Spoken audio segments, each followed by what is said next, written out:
is 6 o'clock. I'd like to call the meeting to order. Okay, before we get going, does anyone have a public comment they need to register for or put your name down? Any changes to the agenda from the commission or staff? I don't have a change to the agenda. I have a small change to one of the items when we get to it. Okay, we can wait for that. Public comment? Hello. Welcome. Okay, we'll go into the consent calendar. Does anyone have any changes they'd like to make to the consent calendar? Do we have a motion to approve the consent calendar? I move that we approve the consent calendar as presented. Second. Okay. All in favor? Aye. Old business, items removed from consent calendar, page 37. Actually, that's the accounts payable. And accounts paid on, oh, that's, okay. Yeah. Accounts paid, page 37, please.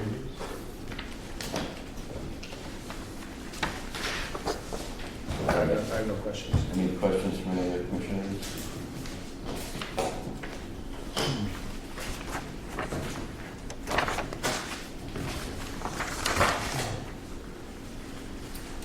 I move that we approve the accounts paid.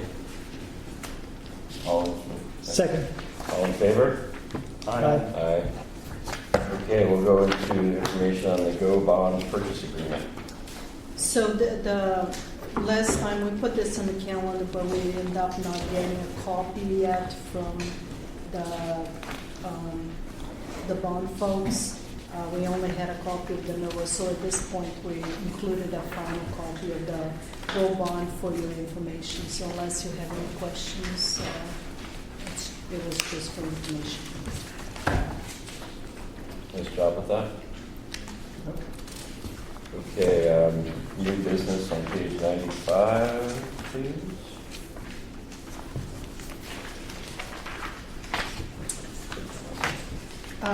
So that is apparently, I just learned this recently, since I haven't been here for 1 year yet, but Karen mentioned that every year we put out an annual report of all the items that we went through the previous fiscal year.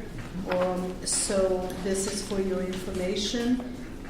Do we have to have a motion to pass that? I don't think so, do we?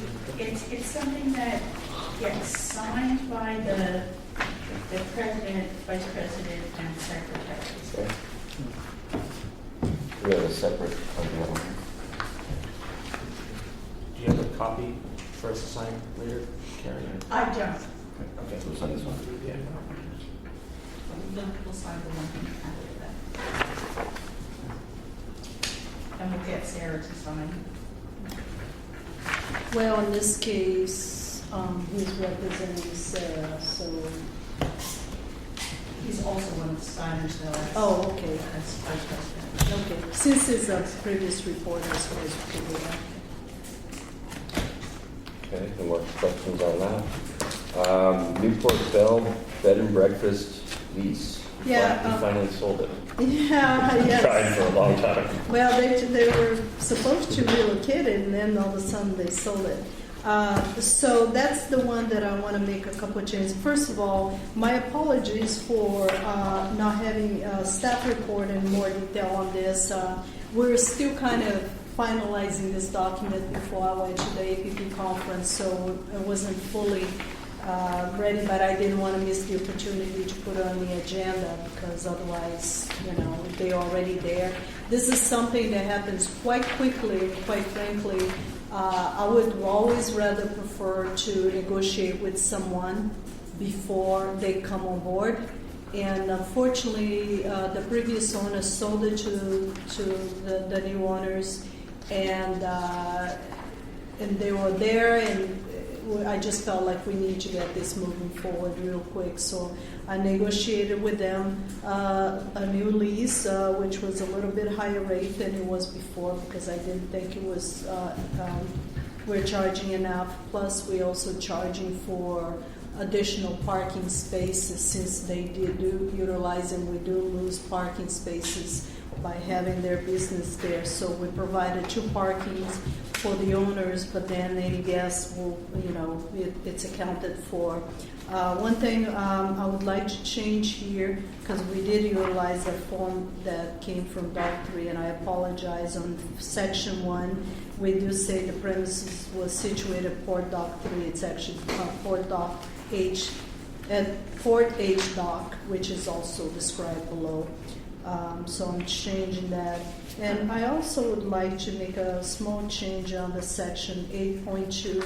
We do talk about the attachment A under the spill, the oil spill prevention and spill response plan. This is a plan that they will be providing to us, so there should be no attachment A there. Instead, where it talks about attachment B should be attachment A, as well as under the contact, the emergency response team should also be attachment A, because that information is under the same spill prevention plan, and this is something I guess we get from the Coast Guard. Or, No, because it was the DEQ document. DEQ document, actually, I'm sorry.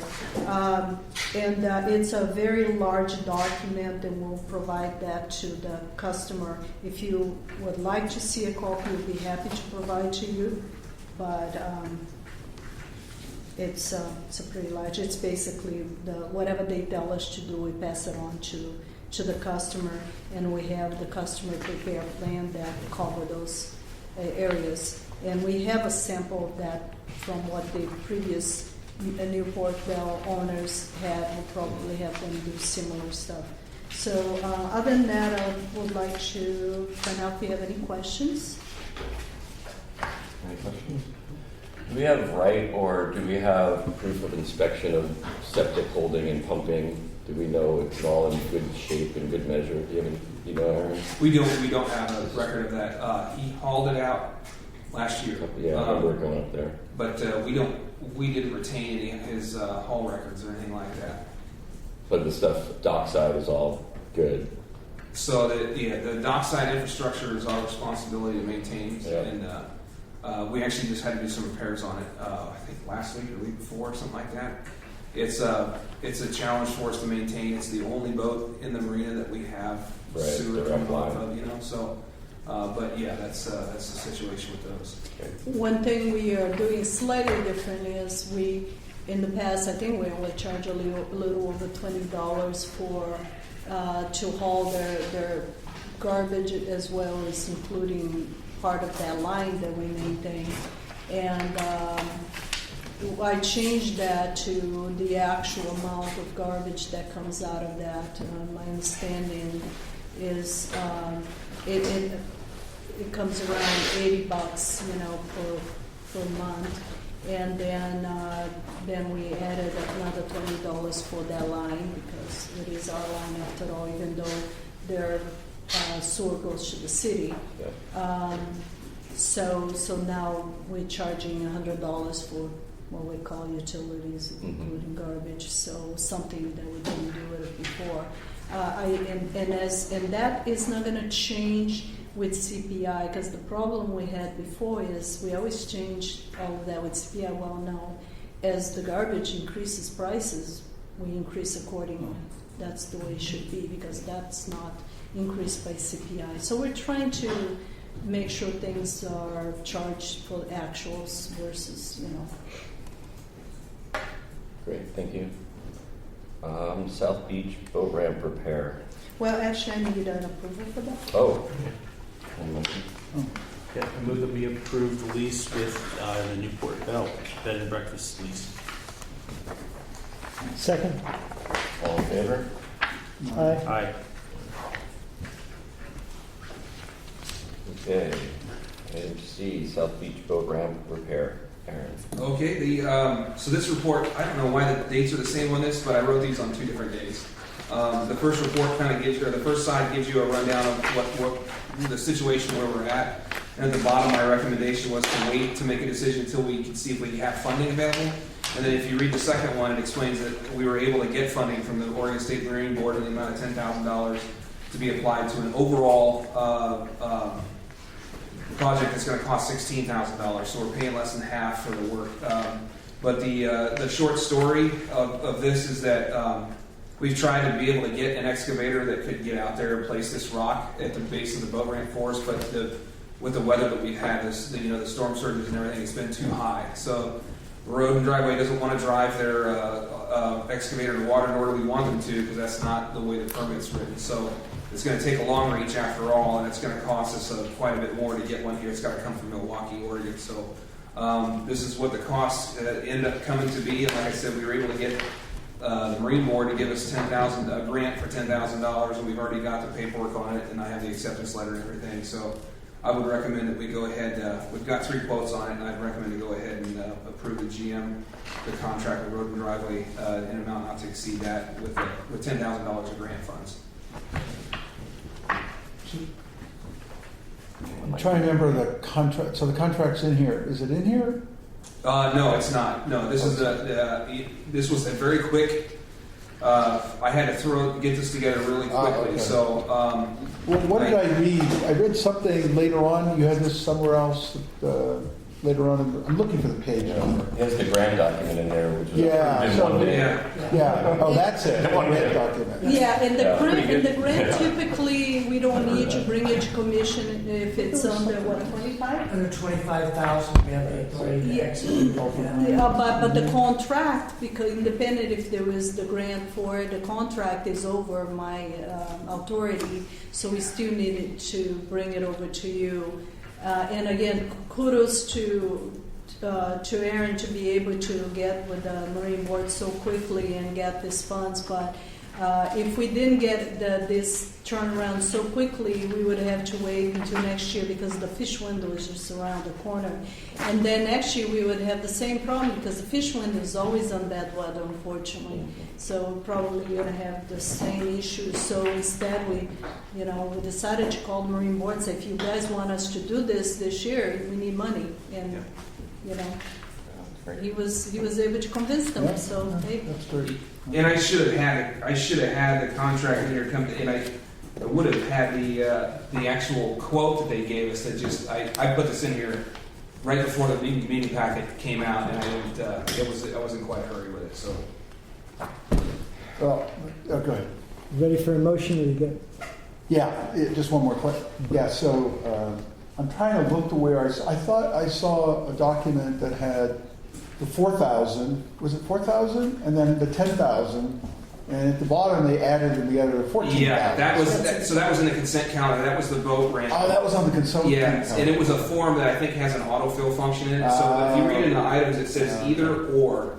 It was either or, but as an But it added it. default, it added them both together at the bottom, which is not what we would get charged Right, for. that's okay. It's So I the did found that. silver dollar disposal. Yeah. That's Yeah, that was something else. Yeah, Yeah. but the numbers were some. Okay, thank you. Ready for a motion?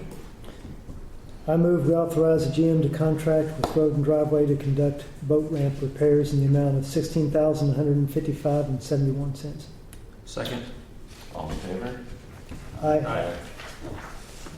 Okay, Port Dock 7 Fish and Pier discussion. Aaron? Okay, this is, I've got this down in about 10 minutes, and so it'll probably, if we could do it, get through this and hold questions until the end. I'll make sure we can get this cranked out pretty quickly, I think. So we're talking about the Port Dock 7 rebuild planning. This is a very conceptual, high-level ideas that we're talking about here. What I want to cover is the reason why we're bringing this up now, and talk very briefly about the purpose behind the project, the conceptual designs that we've thrown out here as options, potential mitigation projects, and features of those projects, as well as a timeline that we're hoping to achieve. So the reason why we're bringing this up now is we've got an opportunity next month to go to the Army Corps' Kaizen meeting with the DSL, NIMS, DEQ, ODF&W, and start to just begin approaching the idea of rebuilding Port Dock 7 and put some concepts out before them. This is in the Port Strategic Business Plan, so we're trying to align ourselves to be able to make way on the timeline that's in the Strategic Business Plan. And in order to be able to talk about some concepts, we've got to put something on the table for them to look at. And that's what we're hoping to be able to do. And we want to bring this up to the Port Commission before we approach these agencies to make sure that the Port Commission is at least okay with the ideas that we're presenting. The purpose behind the project is as we've talked before, we need to build new docks. With the current docks that we have are at capacity, and the industry is changing in terms of consolidation. So the design behind our docks is obsolete. You can see it there in the strategic business plan. I've got the applicable sections highlighted for this project.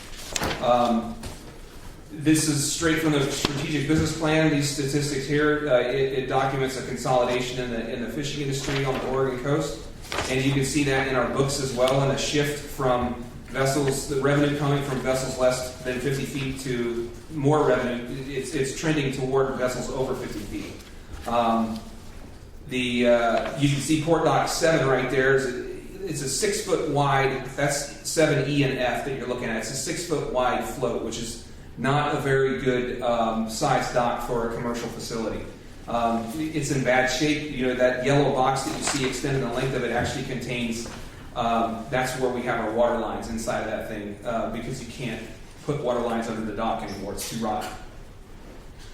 So I put this picture in here as a reminder of how long our infrastructure lasts, because that's what we have to keep in mind, I think, as we plan this process. And this isn't necessarily how everything looks today. It's 1959. You can see our current project that's on the table at Port Dock 5 Pier. You can see Port Dock 1 right here. And this is the general current shape of Port Dock 3. This is just basically the way it currently still is. Port Dock 5 looks different, and of course there's no Port Dock 7. Here's a comparison between 1971 and 2018. The thing that's interesting between these two photos is that, first and foremost, the South Beach Marina was built in 1978, so this predates the recreational marina. And that was the reason behind a lot of the construction that happened here, was to hold recreational boats. There was commercial boats there too, but the boat ramp used to be in right over here, and this was a lot of commercial traffic.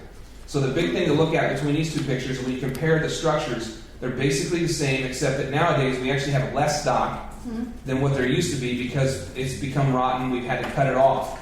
There is no Port Dock 7A, which was this little part sticking out here that got cut off in the early 90s.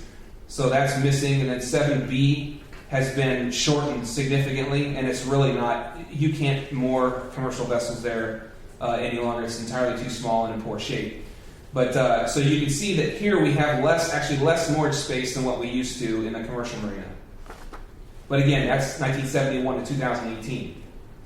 Why is that a problem? Here's a good picture of, again, looking back in the 60s era, the type of boats that we used to moor here at the Port of Newport, and then the type of boats that we're mooring in the modern day. Now you could say, well, those are the biggest of the large boats, and this is true. But the point here is that the number of those vessels is increasing, and they're becoming more common. That's the trend. That's where we're going to, off the Oregon coast. And even so, picture of the Michelle Ann. That's a Port Dock 5 boat using the terminal here, but that's a typical size of what currently moors at Port Dock 5, which isn't what used to be there, in the 1960s or so. So we're talking about a couple of proposed concepts here. We don't want to get too far into details with this stuff. We're really not ready to plan to that extent. But I'd like to be able to, and obviously, as we talk about concepts with the permitting agencies, what's the word I'm looking for? No build alternatives are a requirement in the permitting process. So you have to consider, in the permitting process, you have to say, okay, here's what would happen if we didn't do anything. So that is still something that will be considered, as well as this sort of option here. This includes we've talked earlier about this feasibility, this new start feasibility study under Section 107 that the Army Corps approves right here. That's a minus 20-foot channel that could possibly take place as they study this and progress it forward to open up access to this end of the marina to large vessels. This would be a 41% increase in linear moorage space.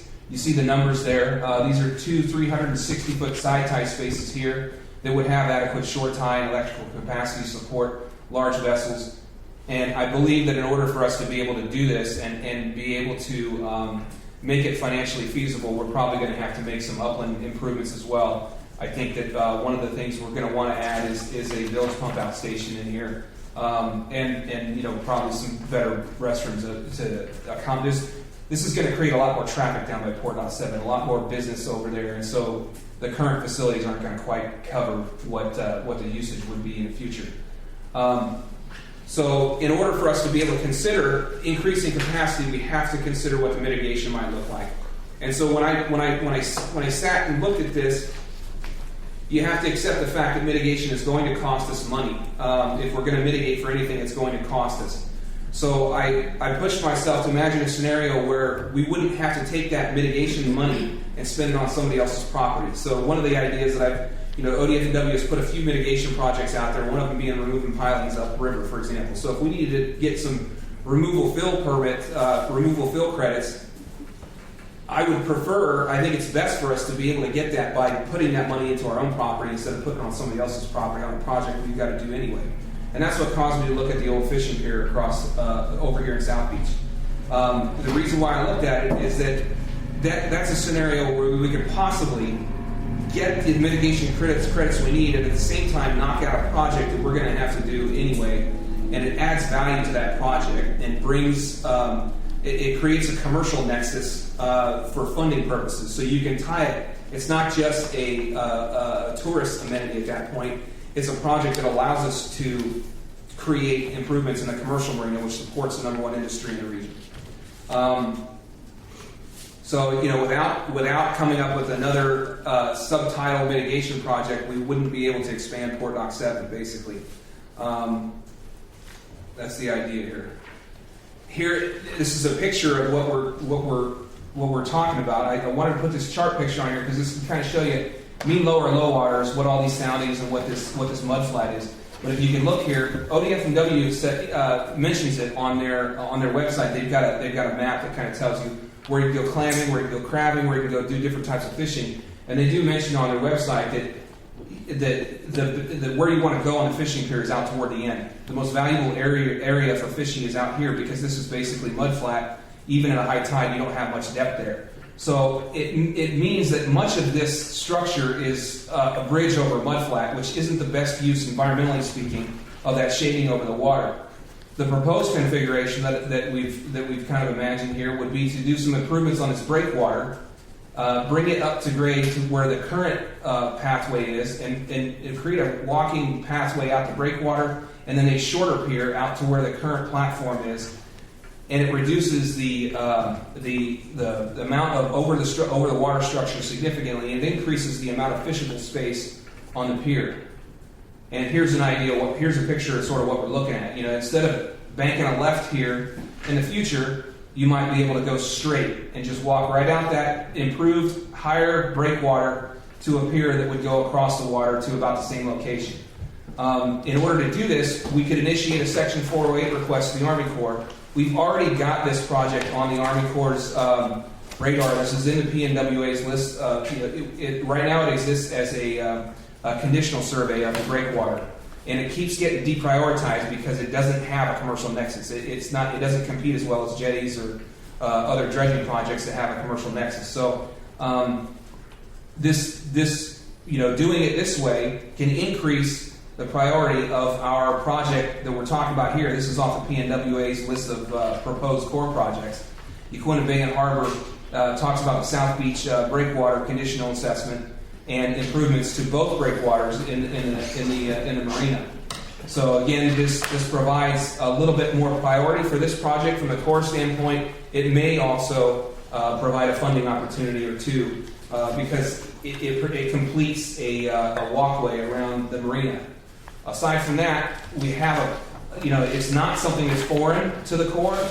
It's not something that's impossible. This is the Port of Bandon. I'm not saying we should build it just like that. I don't know what it would look like, but the idea is there because it does exist elsewhere in this state. The benefits of this project, as far as public access goes, is you'd be able to access the water tide regardless, all along the marina side at least, if you wanted to. You have, right now, if you're trying to crab on an ebb or on a flood, you got to pick one side of the pier or the other because of the current carrying your pots underneath the pier. What I figured we could do is we could orient this new pier in a way so that you could make both sides of it fishable during all currents. And aside from that, by reducing the pilings by 50% and by removing all that cross bracing, there's not as much snag hazard for pots there. So it'd be a better facility to be able to fish off of. Again, it provides a walking access all the way around, which is something that's really popular with the tourist side of things as far as funding goes. Links it in with a commercial marina, like I said, and we would focus on being ADA compliant and use every best practice we could possibly think of to make this place a really good facility for people who are wheelchair bound or have difficulty walking, whatever the case.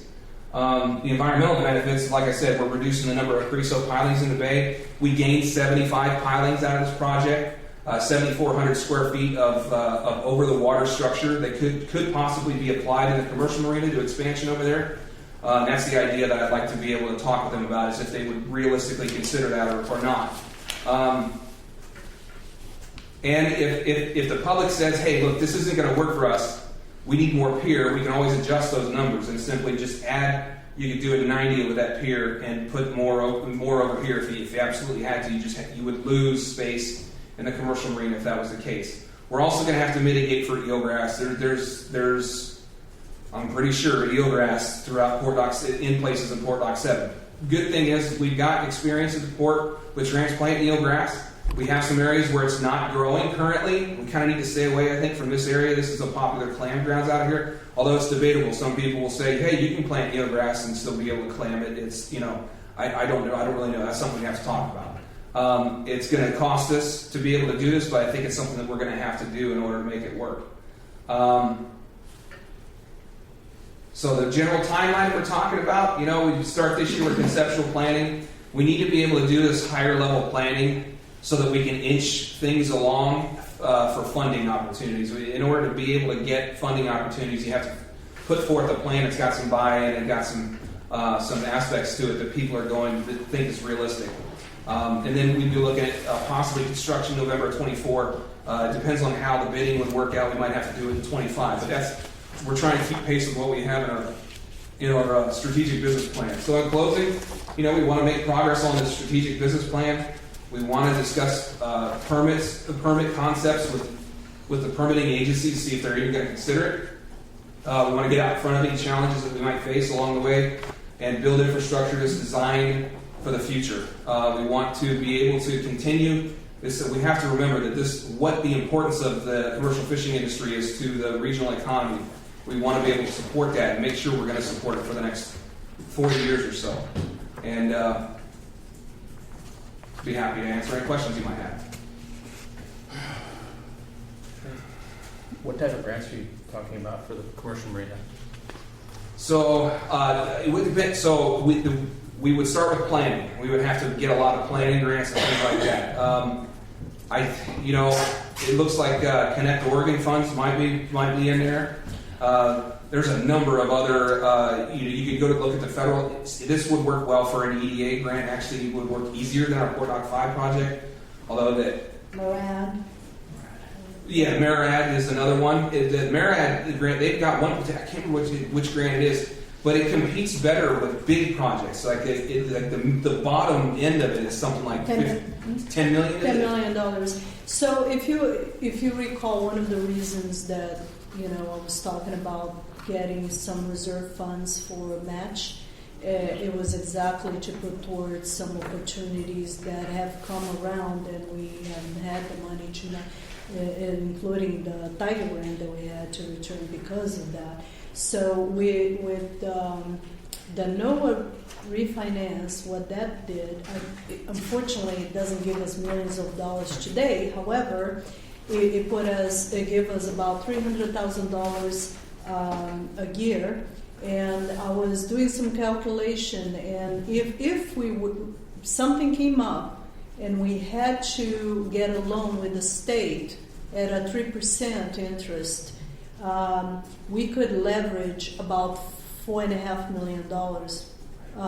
So say if we did get a $10 million grant or $12 million grant, you know, from one of those, I would say probably Marad would be a good opportunity for that because they've been getting those every year now.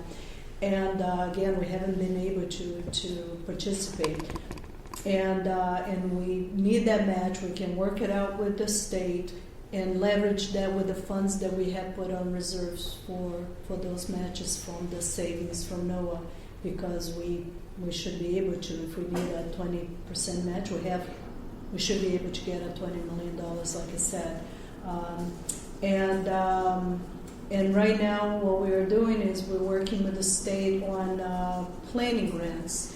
Or planning loans. Their planning loans are it can be either 0% or 1%. And so part of our budget right now is working and preparing for those plans, because without plans, you're not going to get any grants, as simple as that. So right now, the thing is to get ready for those grants. And we are, and this is one of them that we are looking into doing right now, and looking at what it would take to do engineering, permitting, and mitigation, all of those things, what would cost, what the entire project would cost. We really don't know until we get a plan going. So those are some of the things we're doing, and then we'll better understand what areas we should go after those grants. But there are opportunities out there. They keep showing up, and we can't just not apply because we're ready. First we weren't ready because we didn't have matches. Now we know we're not ready because we don't have the plans. And without plans, we're just not going to get it. First things they ask for when you apply for grants: do you have your engineers? Do you have your permits? You know, and we don't. So was this, Aaron, was this your idea to connect these two projects together? Yeah. Was this your fiendishly clever thinking? Yeah. Well, you should be commended for fiendishly clever Yeah. thinking. So Absolutely. at least initially looking at this, it looks really smart, right? So a couple of questions. So what do you think, if you combine these two projects together and do it right, what are you looking at for actual costs? I think it's going to be somewhere around a realm of about 19 million, if I remember right. 19 million. Yeah, So it's somewhere in there. pretty big. Okay. All right, It's that's a big project. great. The second thing is in talking. Okay, you have a lot of agencies you're going to have conversations with, right? And to get them to say, yeah, this is also fiendishly clever in terms of addressing environmental issues, mitigation and stuff. Do they tend to, this is just a larger question, do they tend to say, I always think about this in my work, will they try to micromanage how you do this? Or will they say, no, as long as you meet these standards in terms of broad environmental mitigation, then we'll work with you, rather than try to micromanage precise design elements? So it's a question in your experience of working with these agencies. I think things are changing right now. I mean, one of the things that they're getting ready to do is they're changing the slopes requirements. Sometime it should have been out in the fall, but it will probably come out this spring. So it's a hard question to answer, purely because of that alone. I would say I don't have a ton of experience in coming up with permit plans, but it seems like what was successful with our Port Dock 5 permits was that we presented them a plan that was easy for them to approve, and it went through pretty quick. So, In my experience, they will give you their guidelines and their deadlines, and when you have to meet those guidelines. As long as you're meeting those guidelines and their deadlines, I don't think they will be breathing on your back. But the reality is, their guidelines are pretty tight. So when you have a project that you have grants, involved, you're always going to have more work. There's no doubt about that. So, and they will be from time to time visiting you to see if you did what you said you're going to do, what you're going to use that for, what you said you're going to use, and you're getting all the things you said you're going to get out of it.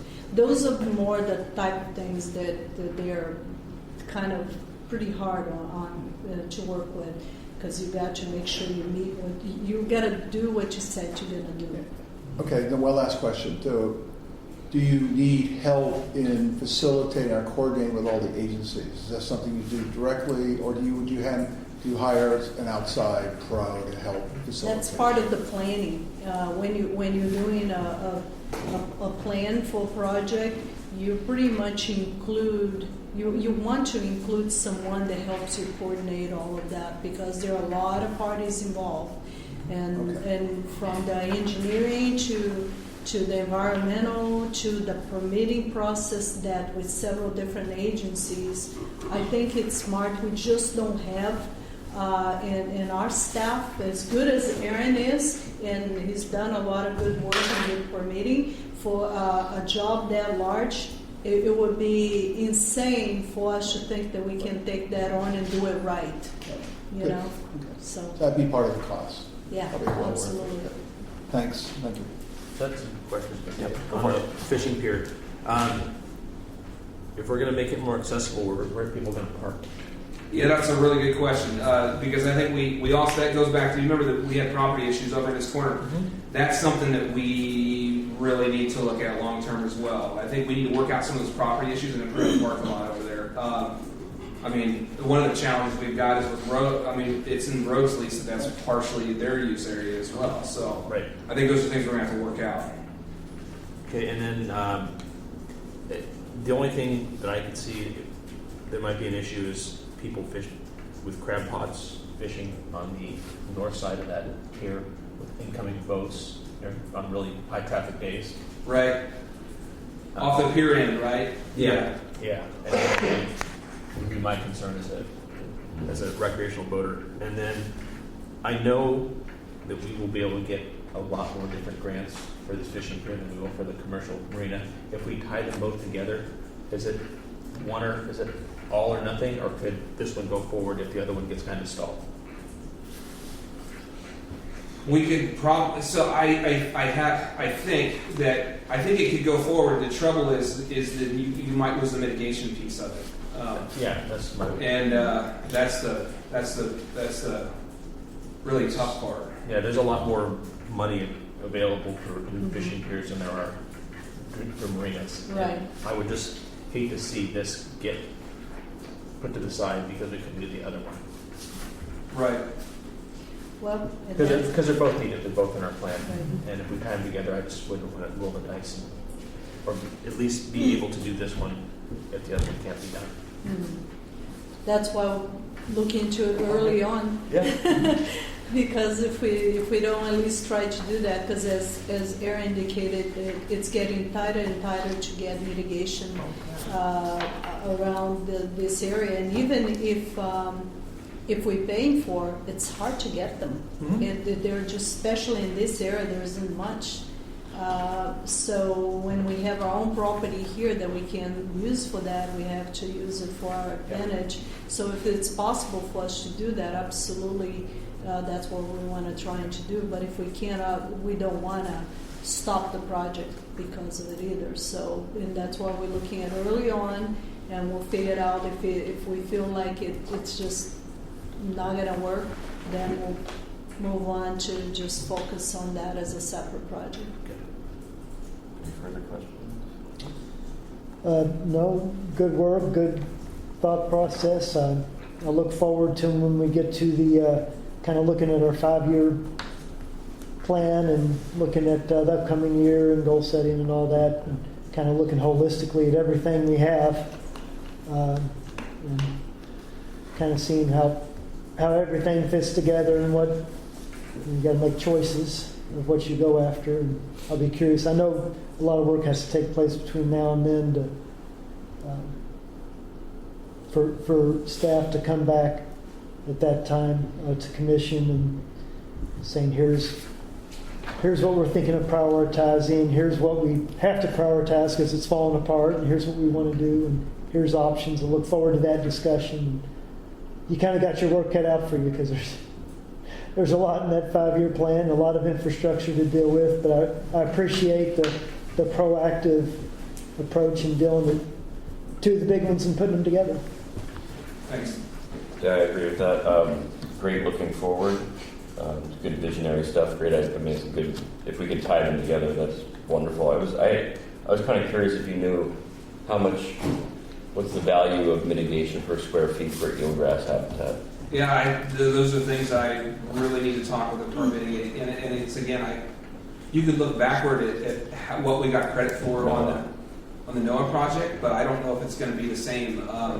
In fact, I would say it's probably different. But this one came down to a biological opinion that was based on the number of eelgrass stalks per square meter, and that standard has proved to be really problematic for us. So we've got a viable eelgrass stand as far as the biomass goes, but if you count the stalks, our stalks are fat instead of skinny and numerous. They're fatter and fewer, and it's that type of thing that hey, we learned that, and maybe we can apply that knowledge to the permitting going forward and make it more valuable for us. So.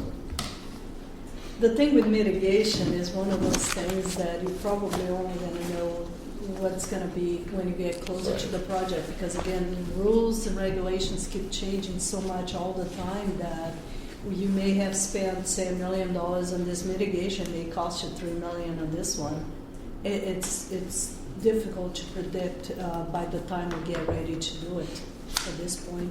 It is something, though, that we've been talking about, trying to understand what some of those costs will be. We've been talking to some folks and kind of get an idea what they are today, just so we can prepare ourselves and not be, surprised by, because some of those small things, I mean, it's the permits and mitigations that cost a lot. You don't think, but those are very expensive.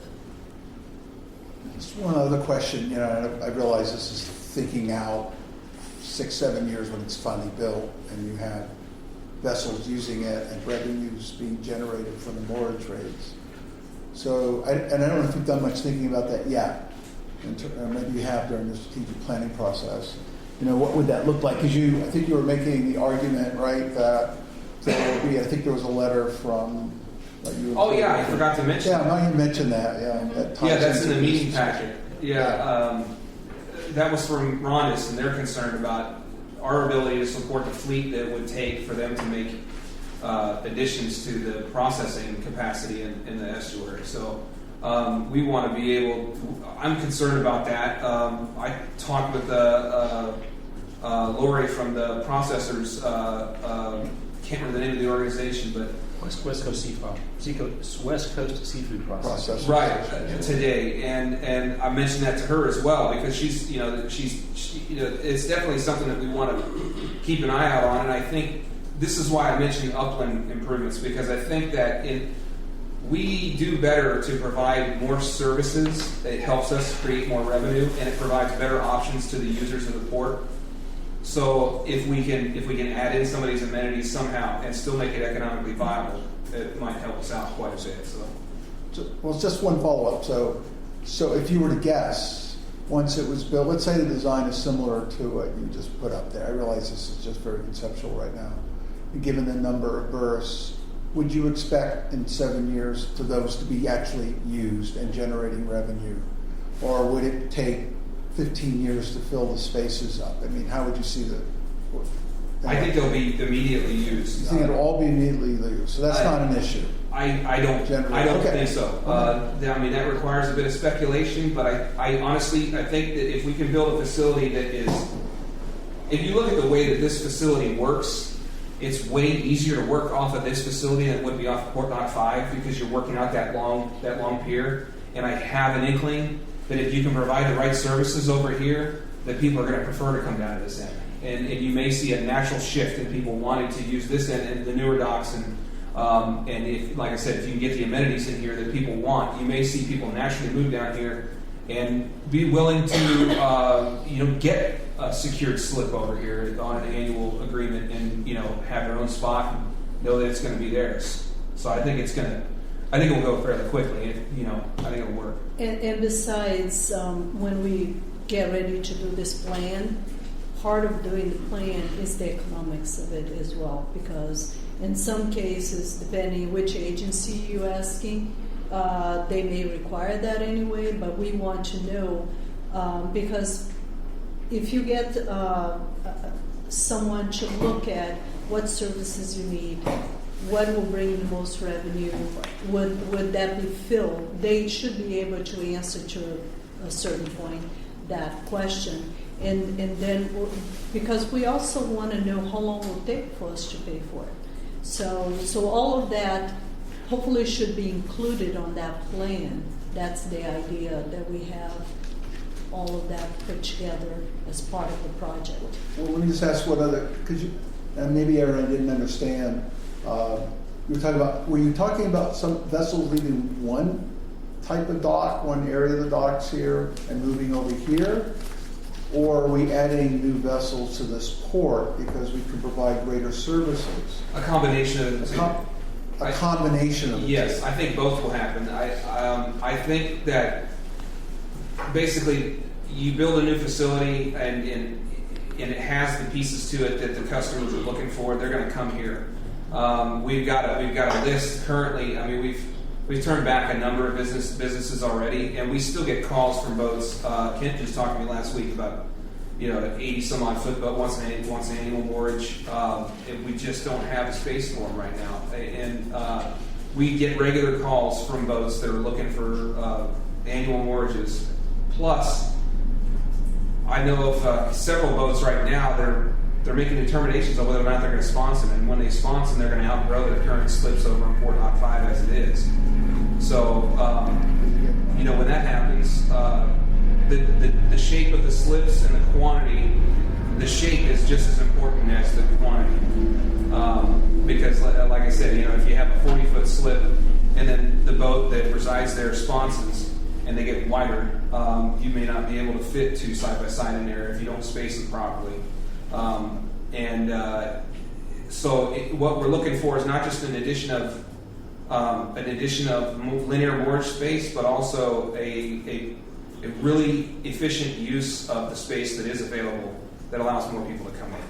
And I definitely think that we will see, especially if you see another processor come in. And this is aside from that, the other aspect to all this that keeps propping up in my head is I have received phone calls from people that are expecting to have to do work because of the energy project, either the one down south or the one up off of Uinta Head. And when that happens, there is an entire segment of industrial activity that's going to spin up here that's marine related that we got to find a place to put those boats. It's things like crew boat services. I talked to one guy last week who's talking about buying a 65-foot crew boat, and the first question that comes up for us is, where are we going to put them? There's a whole bunch of services that may come with that we need space to put the boats.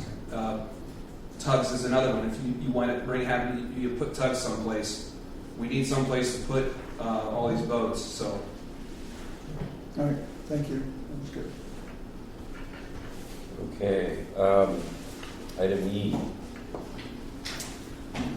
So item E is about the budget. One thing though, on our October meeting, we talked about doing a goal setting and before we get the budget moving forward, although right now we're talking about setting up a budget committee because we lost a lot of the members, including Gil, that is now part of this group versus the actual the stakeholders. So what we would like to do is probably announce the vacancies and recruit those folks and maybe set up a work session for next month and maybe even in tandem with the goal setting. We need to just figure out how we're gonna come up with those dates, and Mark put together a sort of a calendar. A lot of the work from the staff level it's already done. We've been working on that here in the past month, kind of going over the capital improvement plans on the a strategic plan and trying to come up with, meeting with the harbor masters, trying to figure out what their needs are. And we came up with a lot of information already. As of right now, according, and maybe I should let Mark talk about this for the next steps. Do you want to talk about it? You're doing great. Okay, so again, we have a February board meeting to kind of go over some of those capital improvements. Again, we can, once we put out the announcement and we have some names, then we can also recruit the budget committee meeting in that same meeting. And then maybe in a March meeting, we'll have the calculation of all the numbers and have a meeting to go over those. At this point, most of our stuff is 90% ready. And do you have anything else to add to that, Mark? Not really. We have to put our revenue estimates together. We have our initial expenditures done. I do want to put them in the format that the state requires them, but we're moving forward rapidly, as rapidly as we I can. have a question. How far before the next all-committee meeting at night would you like to have a work session? Do you want that to be a week apart, or can it be the same day? Probably not the same day. Or I think in the past we had We have meetings, done I'd the say at same day. noon at the same day. It's really entirely up to you how you want to do it. Noon day up is and then our next meeting is the 25th? 20, 25th. 25th.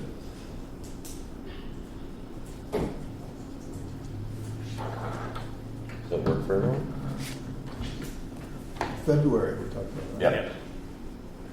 oh, the only thing is, I think on February, though, I think we have our other training on the 25th, if I'm not mistaken. Yeah, early that day until 1 o'clock.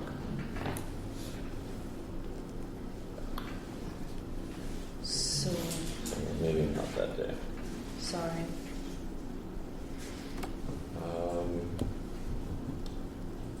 24th.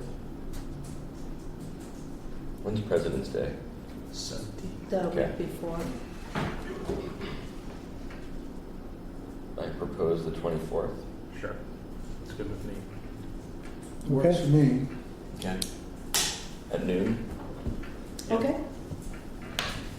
Karen's listening. Thank you.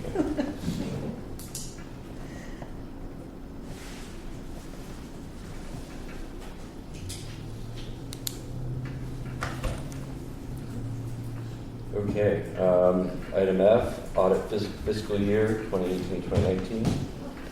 Mark? Good evening. We've provided you each with a copy of the audit report from Kern Thompson. We've also, as required by law, sent a copy of that audit report off to the members of record at the end of last fiscal year, the commission members. So I believe the law defines all that's required. There were really no findings. There were 2 recommendations, both of which we've already addressed. I think I provided you a copy of the estimated total compensation package, which calculates what the benefits for our staff are and what they're worth doing, plus their salary, and then an offer letter as well. Those were the 2, that was really the one concern, making sure that we have documented what they were earning in their files, in their personnel records. So we addressed that issue right up front. I believe that the board, the commission has to, what is it, did you need a motion or just go through this? If I may say it, one of the things I was talking to Mark about that is, seems like in the past, the board had approved the audit, and the board had already approved the contract to hire the audit. And I thought that, I mean, we ask if you have any concerns or questions, but I don't see a reason to have the commission have to approve the audit. And so I told him, well, let's remove that unless you feel like it's necessary. by any means, but I just find it unnecessary. The audit is the audit. Yeah, Can't change it. right, because you already Independent. approved to Yeah. contract with them to do it. So now if you have some concerns, anything you feel like it needs fixing, by any means, we can go back to them and address that, but I don't see a reason to get an approval. Do we approve it or do we accept it?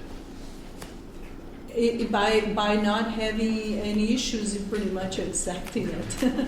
Well, any further questions on that? No. No. I think we accept it. Okay. By consensus, it's accepted. Yes.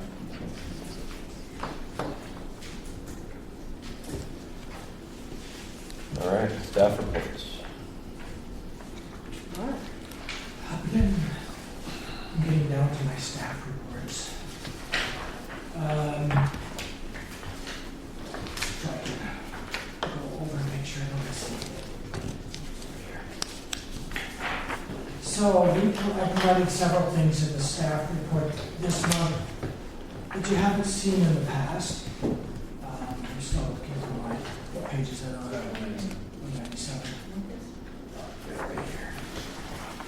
97.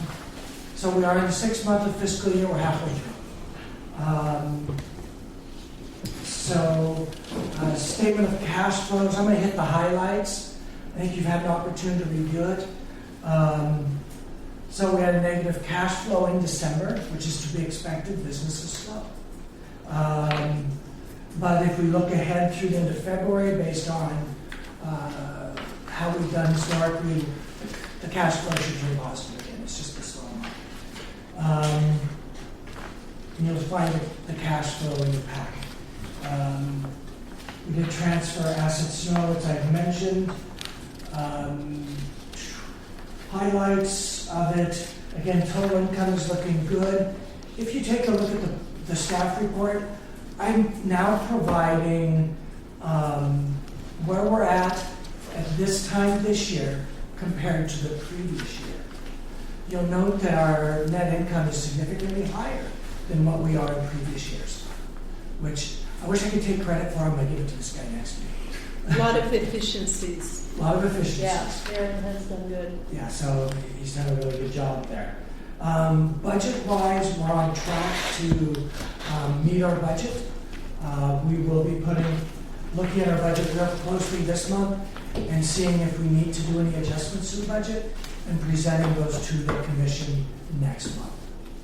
Okay, so just to give you a heads up. Aging summary has been provided for you as part of the report. It's important to note that there's several of those that have made significant payments. The Eclipse paid off their entire balance. Just Friday of last week. So that took it off the board. Another one listed on there took off half the balance off. And also included in your budget report is a AR aging summary with comments. We meet monthly to discuss our agency, our outstanding accounts receivable, and then decide what actions we need to take. And after the meeting, I talked to Paula specifically about what she thinks as well. We do have some concerns. One with a lessor that we're trying to see how we address and how we move forward with. We also make sure they're receiving any letters we've sent if they get past due like this with a certified letter of return receipt. Just to make sure they're receiving our notifications that they're past due. And I'm starting to receive some of those back. And we have a semi-trailer that's been sitting out the International Terminal for almost a year. Yeah. And he's past due next week. If they don't make payment, we will seize that semi-trailer. It's a cold storage trailer, so we should receive our entire balance based on what those are typically worth, which is good. I'm also not happy with our collections agency through the state contract, so we'll be talking to Paula about that and maybe issuing a different contract for that. That'll be a discussion Paula and I will have. And that's a short summary. Any questions? Thank you. Okay, let's go on to occupancy report. That was kind of included with It's kind of been good. Occupancy is Yeah. typical for this time of year. It's really low. And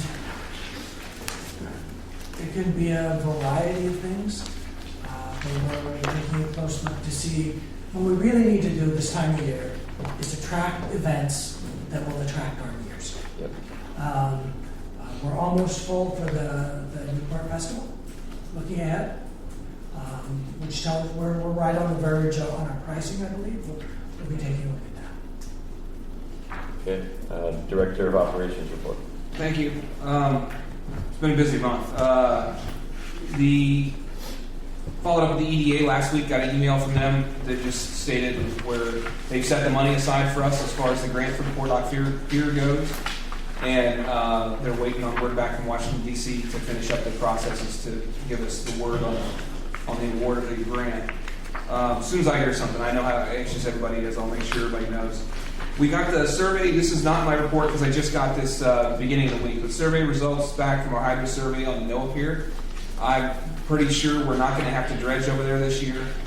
There was probably about 5,000 cubic yards of material that was above the last year's dredge prism, which is relatively low compared to years past when we made the decision to dredge. It's significantly more than that. So probably not going to have to dredge. I emphasize probably because I usually don't like to make really firm Do we statements. always measure it at the same time? I have to go back and look. I'm not sure off the top of my head when we've historically done this survey.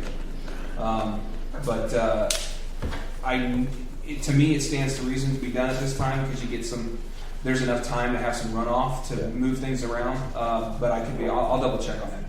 Is this as big a news as I think it is? As good a I news? don't know what it's going to do for us next year yet. That would be the really determining factor. Is that if next year we don't have to dredge, then we're in really good shape. I'd say. I don't know. I'm usually conservative about giving good news. It's. But tentatively, it's positive. So It's far, looking so good. good. Yeah. Okay. Yeah. It's looking pretty good. Okay. Okay, so after consulting with our lawyer on this, we decided to put I put that South Beach stormwater sewer project back out to make sure we get it advertised for long enough because we didn't declare it an actual emergency. So we want to make sure that it's advertised for the appropriate time period. So when we approve the contract, I made a slight change too to make sure that we can consider as many proposals as possible that are acceptable for the solution of the problem. So that's out there right now. I have a site meeting the end of this week. We're talking about the boat ramp repair. We're working on new cameras. We want to get cameras put up over here in South Beach, so we have some good coverage.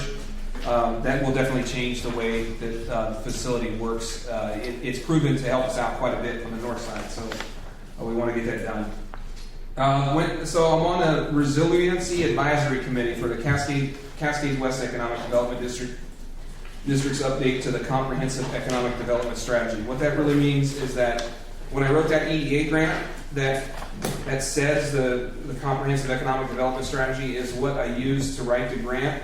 It's what they use to approve funding. So I wanted to be a part of this because when I read the strategy, the old strategy, there's a lot of emphasis on rural economic development, which includes us, but there is no mention of maritime anything. And the point that I made is that the way that they approach rural economic development is that they need to get resources in the urban areas out to these rural communities so that it brings them up to par.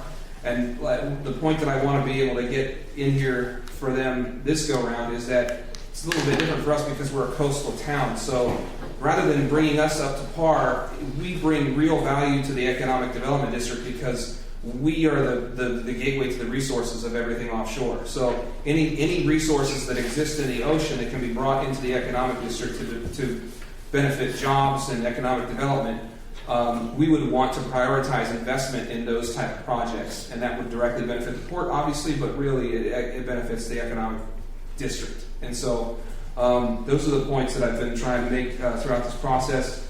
and that's what I'm going to keep doing. NOAA cathodic protection, the cathode are on order. The Army Corps inexplicably changed. This is another permitting thing. They changed direction on the permit. Previously, I had a communication from NIPS that said that they considered the biological opinion to include replacement of anodes. So basically, the permits that we got on NOAA included the replacement of the anodes as lifetime expires on them. And for some reason, I got that in writing from NIPS, and for some reason, the Army Corps said, maybe not. Let's go ahead and have you apply for a permit for this. So that's what we did. And I expect it to come through fairly quickly, but I was surprised nonetheless to have that change. I attended the city council work session on parking. I definitely, as they start to move things down the line, it's kind of I don't know, lack of a better term, a tedious subject to get into. But we really want to pay attention to it because I just this past couple weeks I got a couple phone calls about parking for people, and as the city changes their permitting, or if they implement a permitting plan, it's designed to influence people's behavior and move them, and so it's going to change the way our parking assets work. We want to be at least aware of that so that the Port Commission can make decisions on how best to confront that and move forward. So there will be more to follow on that. I would say that my assessment from that work session is that the consensus seems to be from the city that they are anxious to do something to help the situation somehow. So that's the best I could. That's my takeaway from the meeting. All of the individual reports are there. The one thing I would call your attention to is our axle fees are working out. I don't know if it showed up yet this month. Yeah, so we're up quite a bit at the hoist dock. I know Kent ran me some rough numbers the other day, and we've made just in so far this month about $4,000 just in axle fees. So at that one location. So we have multiple locations that are charging axle fees. So if you take that and you look at it individually month to month, that's a good number if we can achieve that for an extended period of time. And I'd be happy to answer any questions anybody has.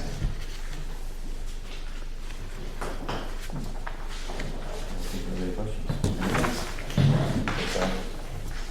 Paula.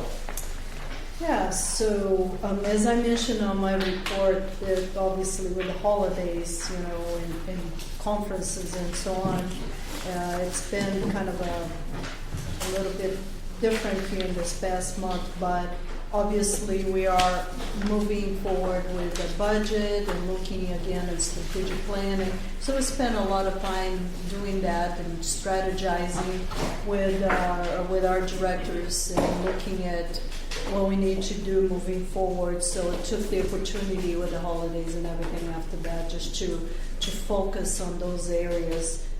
This time of the year it was hard to get a hold of people, although I still met with a couple prospects, and actually today I just called some folks on the cruise side of things to see if there's anything there. We'll look at it into it. I'll let you know what comes out of it. But for the most part, the focus has been in the office and what's going on internally, and focusing on the training for the employees. We have gone through 2 processes of implementing again the increases to including the additional budget that the commissioners have added to this year. Tomorrow we have our first session for the Ford Family Foundation grant we received. With that, we have done a couple surveys. Just want to give you a very quick highlight of this. Nobody has seen this yet, other than Jim, who saw it today, and the directors. But basically, the good part is what it shows in the survey is that the folks at the staff is willing to give that extra effort to help the port succeed. That came at 100%. Everybody, it's there. and they like the work that they do, they like their supervisor, and they like the people they work with, and in most of the days they feel like they're really progressing at work, and they're proud to work for the board. So that's good to hear, but along with that, the overall satisfaction with pay and benefits is pretty high as well, and we already knew that.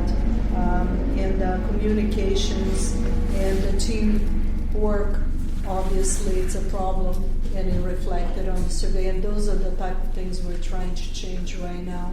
It's how we communicate and how often, and that's part of, you'll see here in my report, I made a point of adding those meetings that we're meeting with each department head, and having, constant meetings with the directors and then the general staff as well, to keep people in the loop. So we're trying to do a better job of doing that, because again, happy workers, you definitely see the benefit of it. I think folks have been doing much better as far as how they feel about the board, and you can see some efficiencies coming out of that, and that reflects on the revenues. And problem is, up until recently, we kept losing people left and right. We just lost 2 or 3 people in December. Yeah, it was early. And so again, we need to change that, because to keep training people and they're leaving, this is very costly. So those are areas we are trying to focus on it. But we'll probably, after we get this training done, and we'll focus again on this communication, and we'll try to do this later on again to see how that is reflected, if we feel any change.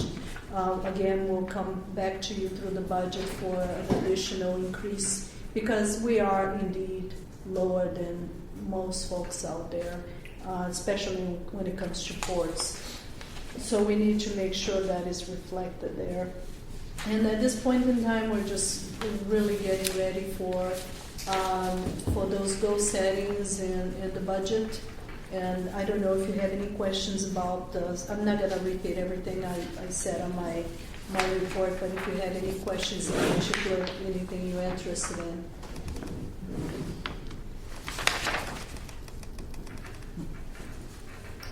Any questions for Paula? No. And we're getting ready. By the way, Jim and I just attended the APP conference, and it was a good conference. There were some good topics. One of the things that I told them, they need more content, and they have a new CEO. They will be working on that, I think overall it was still a good conference, and we're going to be getting ready to go to Mission to Washington here in the 1st of March. So we'll try to, all of those those are very expensive. I've been to one of those, and it's go, go, go, go, and you are meeting with your legislators, and there are a lot of good topics related to ports navigation, and a lot of stuff with the Corps of Engineers, who we work with on a regular basis. And we're also going to have an opportunity to meet with our federal relations folks while we're over there. And this is a lobbyist up in D.C. And we'll have opportunities to meet with the Corps and our legislators. So if there are any topics, any things in particular you feel passionate about that you want us to focus on while we're there, just let us know. So I believe Walter and Sarah and I will be going to that one. So it's actually quite an important conference to go to, just because of the contacts that we'll have up there. Okay, let's go into commissioner reports. Gil? So linked to our relationship with our legislators, so Schrader had his roundtable for community leaders. So he was here last week. Was it last week? Yeah, it was last week, because I couldn't attend. Yeah, you couldn't attend, and Sarah was going to go but couldn't attend, and I ended up attending. and I ended up representing the port. I wasn't sure how they were going to run it, but it's actually a roundtable, and they expect everyone there to discuss issues, right? So I wasn't sure. I go to his fisheries roundtable, and that's run very differently. But so I was put on the spot a little bit about talking about what, and being a new commissioner. But I did note that I did thank him for helping with the DEA grant, dredging, again, very generic stuff, concerns about BOEM that we have in terms of having authentic conversations and with them, which we've had a problem with. And I thought I would just mention, though, that when I looked at the issues that were, it was just interesting to see what issues were brought up. So as you imagine, water, when you look at the whole, Central Coast area, water was probably maybe the number one issue. It was concern about water. The dam was, almost everyone brought up the dam issue. And housing was brought up as a key issue. And homelessness and emergency preparedness, I would say, were the top 3 or 4 issues. There was quite a bit of discussion that maybe touches on us with the work that's being done between the community college, the superintendent of schools for Lincoln County and Lincoln County schools, and Port of Toledo and their shipbuilding, and the programs to train high school and community college people in welding and things like that. In fact, there was a fair amount of discussion. And Schrader was very interested in these efforts to do outreach, education, experiential education and training with high schoolers and people at community college. So that, I was surprised how much, because the superintendent of schools was there, and the community college was there, Port of Toledo was there, so this issue came up across all 3 of them to discuss, and it was considered a really big winner in terms of economic development. So those invitations will come from time to time from all of our legislators, including our local legislators as well as the federal legislators. And I don't know, I've met Schrader, but I haven't been to one of his. I've been to Merkley, Wyden, and some of those folks. So everybody has their own style, but I think it's important that, especially for the commissioners, to go to those. So what I do is I send out the invitation and wait for you to tell me, and I'll be happy to RSVP for you. But if you say you're going, you can't make it, it'll be helpful to let me know that you won't be able to make it. Then I can see if another person can go. I'll try to go if I'm in town. I'm always going to try to go to those. And if you feel like you need a little cheat from us, with all the things that's going on, I'll be happy to provide those as well. But I think it is important. So I don't know how you commissioners like to be notified about those, if you would prefer that I pick up the phone and call you when those opportunities come around, or if just the email that I'm sending. And sometimes people SVP on their own, sometimes they let us know, so it's hard to gauge who's going. Well, I think your point's a good one, that we should probably coordinate with you on this, so that you know who's going, and maybe if there's only one person. I would say the other ports just have the port managers there. But in other cases, there were 2 or 3 city council members there, and so there were multiple people depending on the issue. And dredging was a big issue, by the way, so that got mentioned a fair number of times, as you could expect. But you're right. I think we should, for these kind of things, coordinate it so that you know who's going. Mm-hmm. Well, because typically the managers have a lot of the information, but the commissioners are the elected bodies. So, and so sometimes they elect the elected to elected folks. It's just that, and I think it's interesting for you to go if you have the time. I know sometimes it's in the middle of the day and you have your own jobs to deal with, but letting me know that you are going, it's helpful, just so we have at least if we know there will be representation if one of us cannot make it. Well, let me just say one last comment. The thing I walked away, I hadn't attended this before, but the thing I walked away fairly impressed by, and others made this comment, that there was a lot of mutual support across different civic organizations for different projects.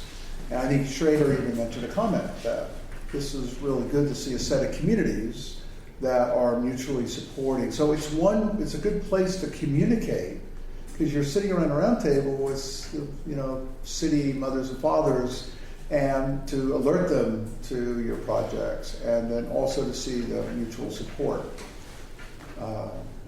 So anyway, it's good. My sense was a good place to do communication and public relations. Thank you. Yep. Nothing? Nothing to report? Well, I attended the APP conference as well, and I'll give you a couple highlights. Chief of Prevention talked about updating security along the Pacific from the U.S. Coast Guard. That was a pretty interesting presentation.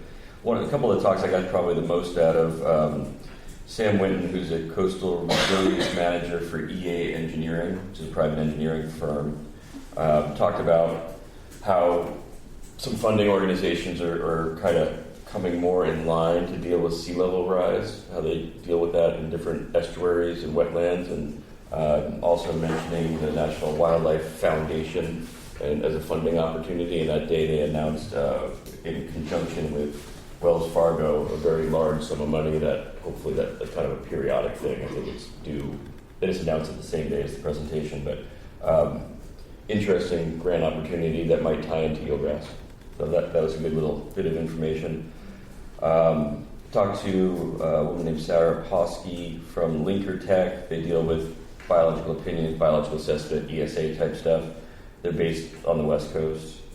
There was some good information regarding fundings and tools for port development put on by the Beckett Group. They're out of Seattle, if I remember correctly. Yeah.